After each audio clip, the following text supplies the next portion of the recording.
식민사관에 대해서 알아보도록 하겠습니다. 자, 우리가 식민사관. 식민이라는 건 뭐죠? 식민지를 얘기한다. 식민지. 우리나라가 일제 시대를 지냈습니다. 근데 우리가 많은 사람들이, 우리 또래들은 일제 36년이라고 돼 있어요. 수학 산수를 잘해야 됩니다. 산수. 그래서 우리가 옛날에 부정선거 할 때 4.4.5입 했는데 엉터리로 해갖고 막 난리가 났지 않습니까? 국회에서. 바로 그거예요. 1910년 8월 29일. 그 다음에 1945년 8월 15일. 정확하게 35년입니다. 35년하고 며칠이 모자랍니다. 모자라는데도 한 1년을 더 늘려서 36년이래요. 그런 사람은 나는 이 일본 놈의 지배를 더 받고 싶다라고 희망 고문하는 분입니다. 절대로 그런 얘기 해서는 안 됩니다. 우리가 문제가 되는 용어가 몇 개 있습니다. 역사에서. 또 하나, 일본 애들이 만들어낸 용어인데 이조라는 말입니다. 북한 책도 봐도 그렇더라고요. 이조래요. 이조.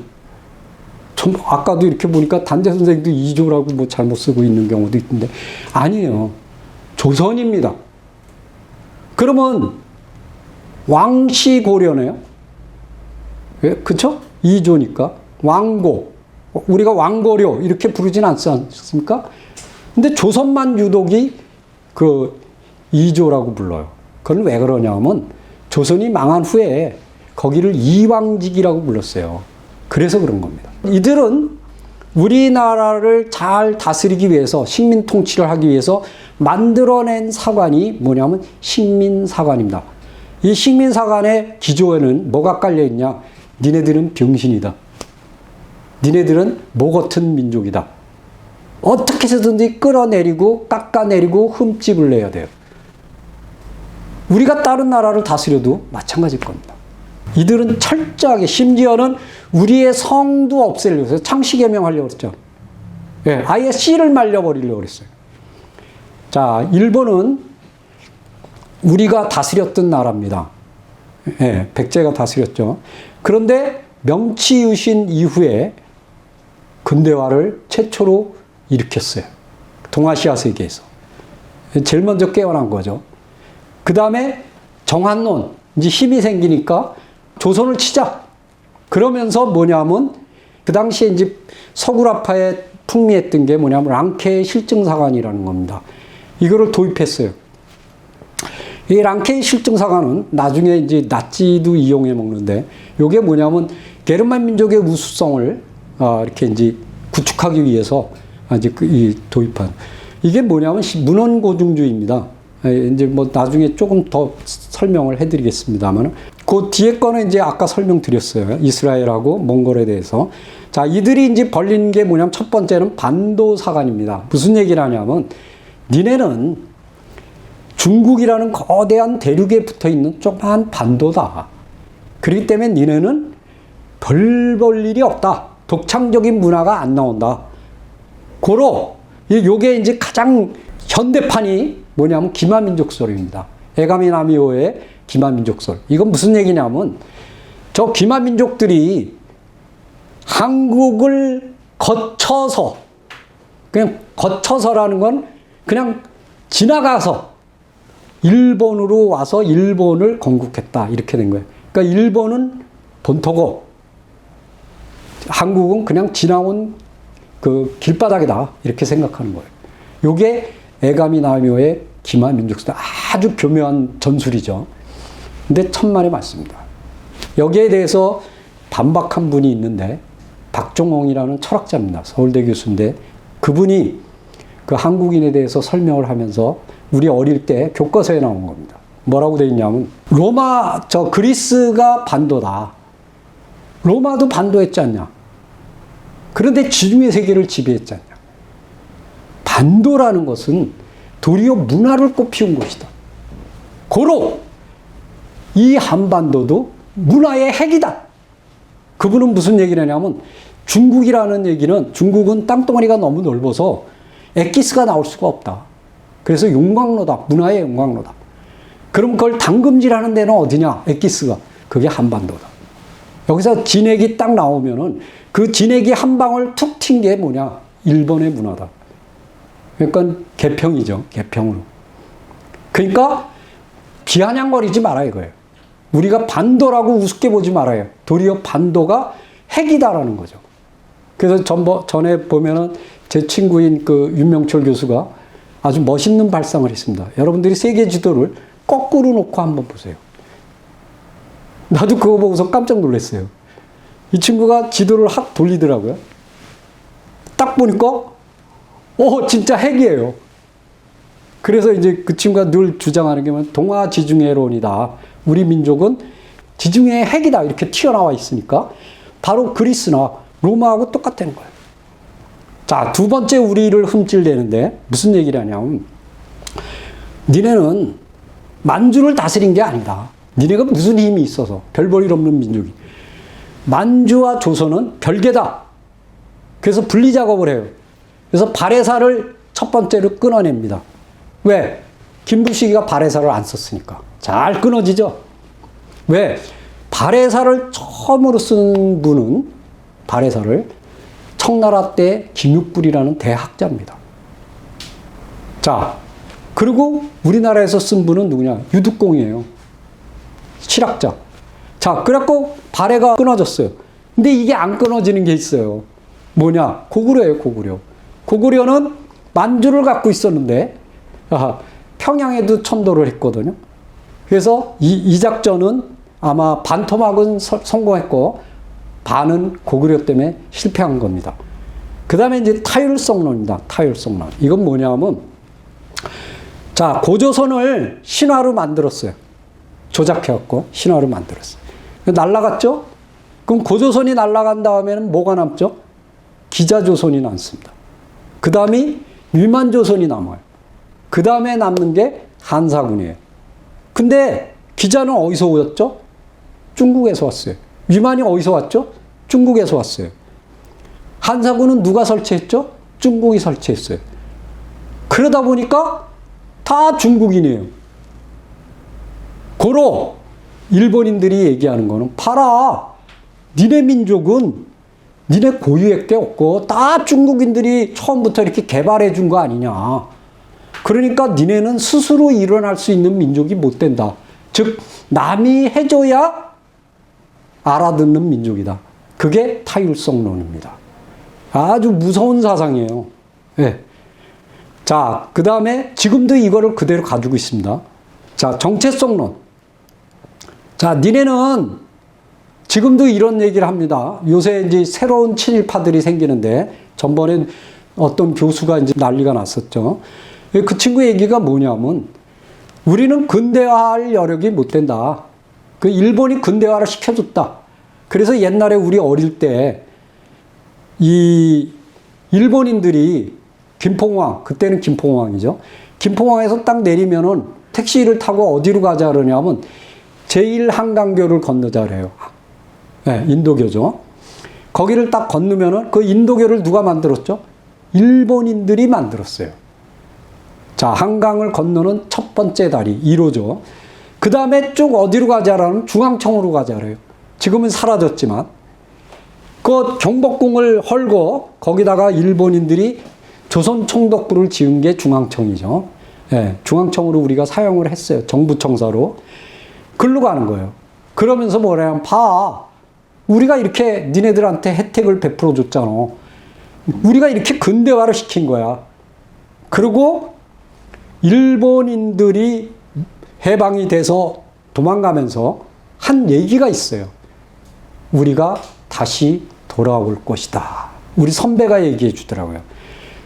제가 다닌 학교, 서울공고가 일제시대에 일제시대인데 족보를 더 찾았어요. 찾아보니까 고종시대에 생겼더라고요. 100년이 넘었더라고요. 동창들이 일본이 굉장히 많아요. 한국인들은 거의 못 들어가는 학교예요. 몇 명 없어요. 그래서 거의 전교 1, 2등 해야 들어갔어요. 옛날에 제1고보, 지금 이제 경기고등학교보다 더 좋았대요. 우리 선배 얘기가. 자기가 1등 했는데 2등한 애가 경기고등학교 갔대요. 근데 그분 얘기가 무슨 얘기를 하냐면, 일본인들이 왜 공업학교를 못 오게 했느냐? 자기네들이 패망을 하더라도 기술을 전수를 안 했기 때문에 언젠가는 다시 올 수 있다는 거예요, 자기네가. 중요한 얘기입니다. 지금도 우리는 법, 상과, 문과 이런 데가 공대보다 더 위입니다. 그게 뭐냐? 산업공상. 조선시대부터 그렇게 돼 왔어요. 이렇게 만들어버린 거예요. 왜? 이게 지배구조입니다. 거기에 속은 거예요, 우리가. 기술을 천시하고. 조선시대도 기술을 천시했잖아요. 자, 이게 이제 일본 근대화론하고 이렇게 묶여서 같이 돌아가는 겁니다. 지금도 똑같아요. 개발 논리. 그 다음에 얘네들이 더 나가서 뭐냐면 아까 설명드렸죠. 너희들이 사색땡밥 때문에 망했다. 니네들 지금 봐봐라. 근데 사실 걔네들 말이 맞는 것 같아요. 왜냐면 외국에 나가보면요. 그 외국에 사는 뭐 LA나 이런 데 사는 친구들 얘기를 들어보면 한국 사람이 3, 4명 모이면 꼭 싸운대요. 분열이 돼. 그리고 단체가 생기면 꼭 분열이 되고. 그러니까 왜 그런지 모르겠어요. 근데 그러다가 두들겨 맞은 게 바로 LA 사태입니다. LA 사태. 이게 뭐냐면은 내가 내 맘대로 하는데 네가 뭐야 이렇게 설명을 해왔었어요. 그랬는데 그게 아니라는 걸 깨닫게 된 게 LA 사태입니다. 그때부터 우리 그 교민단체가 이렇게 뭉치기 시작했다 그러더라고요. 자, 이런 파당성. 그 다음에 일선동절원. 무슨 얘기냐면, 자, 고조선을 없앴어요. 없애다 보니까 우리나라 몇천 년 역사가 붕 떠버리죠. 붕 떠버렸어요. 그러다 보니까 일본 애들은 그대로 놔두고, 걔네들은 BC 700년이거든요. 우리 BC 2334년인데 그게 날아가 버렸으니까 쭉 내려가죠. 그러면서 뭐냐면, 봐라. 도리어 너희는 우리 후손이다. 일선동조론이에요. 고로!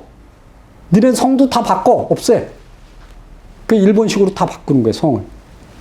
그리고 신사참배를 하게요. 자, 심지어는 부여로 천도하려고 그랬어요. 황궁을. 왜? 자기네가 백제계인 걸 알아요. 자, 이게 바로 식민사관입니다. 자, 이걸 한번 보시면은, 이게 굉장히 중요한데, 삼국유사인데, 이만희시 류라는 학자가 있습니다. 교토대학, 경도대학이죠. 굉장히 유명한 대학입니다. 옛날엔 제국대학이라죠. 교토제국. 동경제국대학 있고, 교토제국대학. 구주, 이렇게 이제 유명한데, 이렇게 돼 있어요. 환국으로. 요게 정덕본입니다. 지금 삼국유사, 고려시대의 판본은 없습니다. 조선 중종 때에 경주 부윤이라는 거는 부시장이죠. 부시장이 낸 판본, 그게 정독본이에요. 중종 때. 그 판본이 남아있는데 이렇게 돼 있어요. 국자로. 요거를 이 친구가 가져가서 이렇게 개치를 했어요. 지금은 다 이겁니다. 그런데 이게 왜 중요하냐. 그래서 지금 뭐 역사학계에서는 요게 국자가 아니다. 여기 토씨가 붙어 있어요. 여기 뭐냐, 재석이야. 이렇게 돼 있어요. 재석. 그러니까, 이제 이게 왜 중요하냐면, 이게 국자가 되면은 나라가 돼버리죠. 이게 인자가 되면 인명이 됩니다. 인명이 되죠. 근데 옛날에 석유, 이게 옛날에 유 있었는데, 뭐가, 환국이 있었는데, 근데 여기는 옛날에 환인이 있었는데, 자, 이 사람이 교토대학에 자기 본교에 가기 전에 동경대학에서 책을 냈습니다. 그 동경대학 판본에는 이걸로 돼 있어요. 동경대학 판본에는. 그리고 교토대학 판본은 이렇게 돼 있습니다. 그러고서 이렇게 만든 다음에 논문을 썼어요. 단군고라는 논문을 썼는데 거기에 뭐라고 되냐면 단군은 신하다. 근데 너무 재밌는 사실은 조선조의 그 유명한 주자학자들도 단군을 신하라고 생각한 사람이 한 명도 없습니다. 그리고 심지어는 뭐라고 했느냐. 단군은 한 명이 아니고 누천년에 걸쳐서 다스렸다라고 얘기하는 분도 있어요. 이게 우리 조상들이에요. 근데 이 사람이 그걸 무너뜨려 버린 거예요. 그거를. 한 방에. 그리고 이 사람이 또 뭐라고 썼느냐. 그는 국조 신화가 아니고, 나라의 시조의 신화가 아니고, 묘향산의 산신을 고려시대 몽고난을 극복하기 위해서 구심점으로 만들어서 뻥튀기해서 국조신화로 만든 것이다. 요게 지금 패러다임 그대로입니다. 요걸 또 그대로 믿는 사람들이 대부분입니다. 학자 중에. 자, 그 다음에 이제 뭐가 나오냐면 조선사 편수회라고 아예 우리나라 역사를 갈아엎어요. 그래서 기구를 만들어요. 조선 총독부에서. 그래서 이완용이가 고문입니다. 그 친일파가. 그 다음에 이만희 씨, 아까 그 조작한 사람, 그 사람, 이런 사람들이 쭉 들어갑니다. 여기에 참여하는 사람이 그 유명한 최남선입니다. 친일파. 자, 최남선이 여기에 들어갔을 때, 위당 선생이 그 집 앞에 가서 통곡을 하면서 제사를 드렸어요. 그랬더니 지나가는 사람이 위당 선생님 왜 이렇게 우십니까? 그랬더니 육당이 죽었다네. 근데 육당이 그 안에 지금 앉아 있거든요. 마루에. 그의 혼이 죽었다고. 육당이 죽었도다. 친일파가 됐다 이거죠. 네. 그 다음에 이능왕. 이분은 불교사의 그 거두입니다. 불교 쪽에. 그 다음에 이병도. 잘 아시죠? 서울대학교 사학과를 창설. 신석호, 우리나라 이제 국사편찬을 다 이런 사람들이 관여한 거예요. 근데 몇 권을 썼냐 하면 35권을 썼습니다. 편년체를 썼는데, 박혁거세 신라서부터 가배경장까지. 그리고 뭐라고 선전했냐면, 객관적 사실만 추려서 역사를 편찬한다. 그러면서 어떻게 했냐면 고조선을 없앴어요. 부여를 없앴어요. 발해를 없앴어요. 가야도 없앴어요. 자, 이제 우리 민족은 김부식에 의해서 이 짓을 당했는데 이제는 심화 과정에 들어가는 거예요. 심화 학습에 들어가는 거예요. 심화 학습. 심지어는 뭐라 그러냐, 이제 독립운동 하는 분들, 단재 선생이라든가 박원식 선생 이런 분들이 책을 막 내니까 이제는 안 되겠는 거야. 그래서 뭐냐면 고고학을 동원해서 이제 발굴을 하는 거예요. 그건 발굴이 아니라 도굴입니다. 도굴. 어떤 건 보고서도 없어요. 이 여자가 누구냐면 기생입니다. 평양기생. 지금 왕관을 쓰고 있죠? 신라 금관입니다. 그 목에 두르고 있는 것도 신라 왕이 찾던 벨트입니다. 네.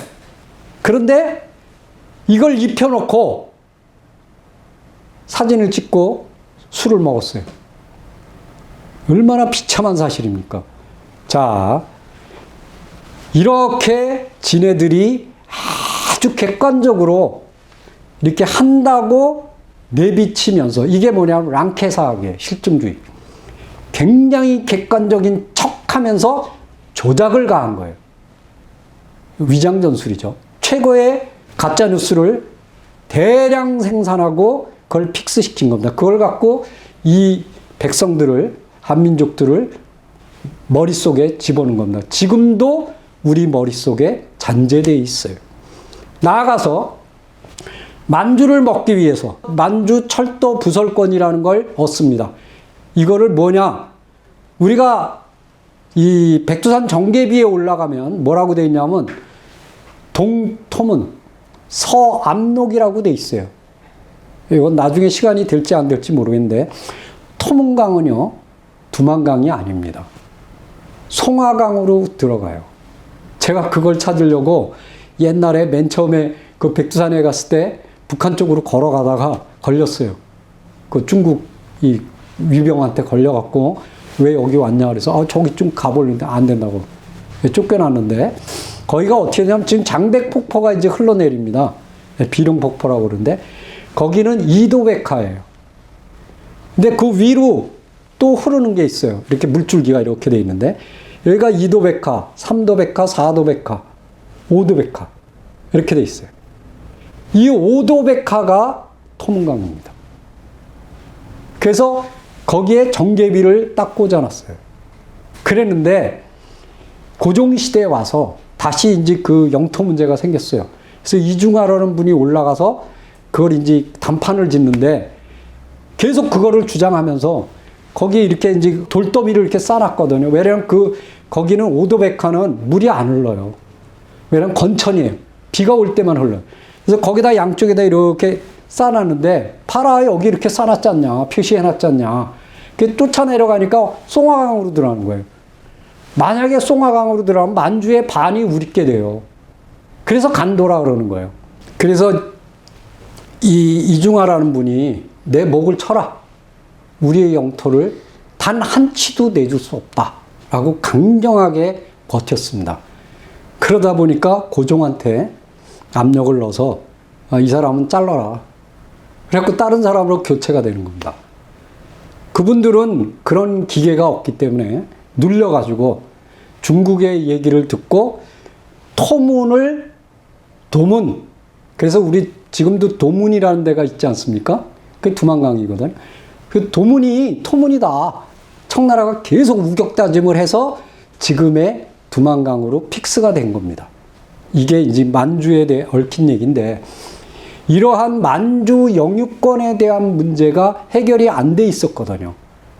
근데 그걸 갖다가 일본인들이 우리나라를 일단 먹고 청나라하고 단판을 진 겁니다. 우리가 철도를 까는 조건으로 해서 만주를 니네가 가져라. 그게 간도협약입니다. 1907년 간도협약. 자, 문제는 얘네들이 왜 철도 부설권을 가지고 있느냐. 이 일본인들이 만주를 먹기 위해서는 군대가 이동해야 됩니다. 그럼 철도를 이용하는 게 제일 좋습니다. 빠르고 수송도 그렇고. 그래서 어디? 부산에서 봉천까지. 그래서 매일마다 우리 그런 얘기 하지 않습니까? 뭐 봉천 가서 뭐 멍멍이 장사했다. 뭐 이런 우스갯소리. 그게 그때 나온 얘기입니다. 자, 이노우에라는 학자가 1972년도에 나온 책입니다. 근데 이 사람이 무슨 얘기를 하느냐? 이와 같이 일본 사람 얘기입니다. 단군조선이나 기자조선은 조선의 문화를 생각하는 귀중한 자료라고 할 수 있지만 사실을 나타낸 자료는 아니다. 그러니까 부정하는 거예요. 제가 잘못 쳤네. 빨리 치다 보니 신화입니다. 신화. 신화는 어디까지나 일본에도 신화가 있지 않습니까? 그걸 기기라 그래요. 일본 서기, 그 다음에 고사기. 기기를 편찬. 이것도 틀렸네요. 편찬. 죄송합니다. 당시의 사상이나 신앙을 나타낸 것으로 볼 수가 있다. 이건 뭐 중요한 얘기가 아니에요. 그 다음이 중요합니다. 조선의 경우도 마찬가지로 단군이나 기자의 조선을 사료에 입각해서 사실을 추구할 수 있다고 생각하는 것은 대단히 위험하다. 그러니까 아니다 이거예요. 그러면서 얘가 딱 디미는 게 뭐냐. 과학적으로 말하자면 이 얘기입니다. 과학을 되게 들먹거려요. 그래서 이 고고학하는 친구들이 과학이다 이런 얘기인데, 그러면 저는 뭐라고 받아치냐 하면은 제가 박사 받을 때도 그랬습니다. 우리 은사님이 그 고고학자들이 5군데나 저보러 주지 말라 그랬어요. 그랬는데 거의 대부분이 고고학 쪽이니까. 그래서 제가 그 얘기를 했어요. 선생님 염려하지 마세요. 왜? 그래서 저는 과학의 총화가 공학입니다. 제가 공학으로 이기겠습니다. 그래서 이제 제가 도시공학 개념을 도입해서 이제 학위를 땄는데, 여기서도 과학이라는 말을 되게 잘 써요. 근데 과학이 이미 깨졌어요. 왜? 뉴턴의 고전물리학은 무너졌습니다. 지금 현대물리학이에요. 양자역학이 나오고 있어요. 말도 안 되는 얘기죠. 언제 때 얘기인데요. 자, 말하자면 이 시기의 조선은 연구의 성과를 중심으로 민족학, 민속학, 언어학 등의 성과를 기다려 추측할 수밖에 없다. 이 사람 얘기 요거는 정확하게 맞습니다. 제가 이 방법을 쓰고 있어요, 지금. 왜? 몽골이나 시베리아를 댕기면서 이거를 채집해갖고 그걸 재구성하고 있는 겁니다. 그거 하나는 딱 맞네요. 예. 그러니까 우리나라 그 고조선을 철저하게 뭉개버리는 거예요. 지금도. 이게 일본 애들이에요.